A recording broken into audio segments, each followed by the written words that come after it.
أهلا. كيفك؟ تمام. عارفيني عن حالك؟ هديل. هديل. هديل، شو هي الغصة اللي بقلبك؟ الغصة بقلبي ولادي. خير.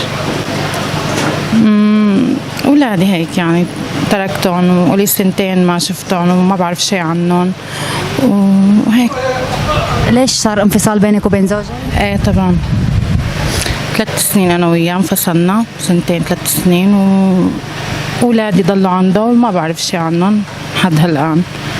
قرار الانفصال كان من مين؟ طبعا مني. طيب حسبت حساب لبعدين انه ممكن ياخذ اولادك لو انفصلتي؟ ايه عرفان بده ياخذهم مني. طيب بتحسي حالك انه انت تخليتي عنهم بقرار الانفصال ولا ما عاد كان في سبيل ثاني؟ لا والله أنا إنه عارفة إنه رح ياخذهم مني، بس أنا كتير كتير انظلمت عنده، ما بقدر أتحمل من الشيء اللي تحملته، ما بقى يعني وقتها إنه يعني خلص. اول شيء لا تبكي. شتك دمعتي، لا تبكي. بدي بس اسالك بالقانون كان فيكي تاخذي الاولاد؟ لا. شكله يعني اقوى منك بهذا الموضوع. ايه. وما فيكي تشوفيهم كمان؟ ما سمح لك القانون تشوفيهم؟ ما بشوفهم طاول ولا بعرف عنهم شيء، اني بعيدين كتير عني. سافروا يعني؟ ايه سافروا. في تواصل عن طريق الانترنت؟ لا ما في تواصل طاول. قديش اعمارهم؟ عندي الكبير عمره 7 سنين والصغيرة عمرها 4 والصغير عمره 3. ما شاء الله عندك 3؟ ايه.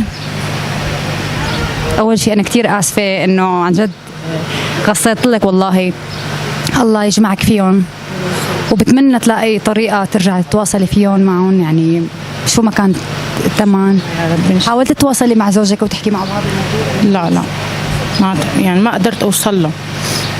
يعني هلا امرار انه بتفتش على الفيس بطلع وطالع اسمه هيك، ما عم بقدر اوصل لهم، ما عم بقدر اوصل له. قديش صار لكم تقريبا يعني ما شايفتيهم بالضبط؟ 3 سنين. 3 سنين؟ ايه. ما بتعرفي شيء ابدا ولا سمعتي خبر؟ لا طاول ما سمعت عنه شيء. اول شيء يعني والله ما بعرف شو بدي اقول لك، انا كثير اسفه، والله يعوضك يا رب. اكيد ما في شيء بيعوض يعني عن الاولاد، بس الله يعوض خسارتك بشيء ثاني يريح قلبك. ماشي. مرحبا. هلا. كيفك؟ تمام الحمد لله. عارفيني عن حالك؟ فاطمة ماذا لو عاد معتذرا؟ هلا هاي الجملة بتحمل معاني كتير، يعني خلينا نقول ما شرط انه الحب مثل اكيد عارف. خلينا نطبق على الرفقة او على الاهل او هيك. انا من النوع اللي صراحة بسامح بس ما بنسى القديم، يعني عادي احنا بنسامح وبنكفي حياتنا بشكل طبيعي مع هاي الاشخاص، ممكن انه نرجع نتقبلهم من اول وجديد، بس بضل في جرح اكيد ما رح ينسى. يعني ما بترجعي تتعاملي معهم طبيعية؟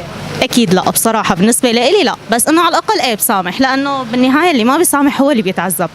طيب ما بتحسي انه وجود هدول الاشخاص اللي اساسا انت مانك عم تتصرفي على طبيعتك معهم ممكن يسبب لك هيك انه مضايقه حتى لو خفيفه؟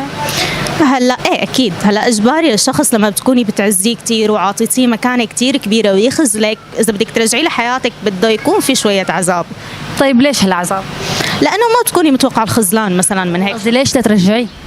ليش لا رجعوا؟ لانه ممكن من باب انه المسامح كريم مثلا، فممكن نحن نسامح لحتى نحن نرتاح، لانه الواحد اذا بده يفكر بحقد وكراهيه وكذا هو اللي بيتعب اكثر من الشخص الثاني بصراحه. صح، مزبوط كلامك 100%.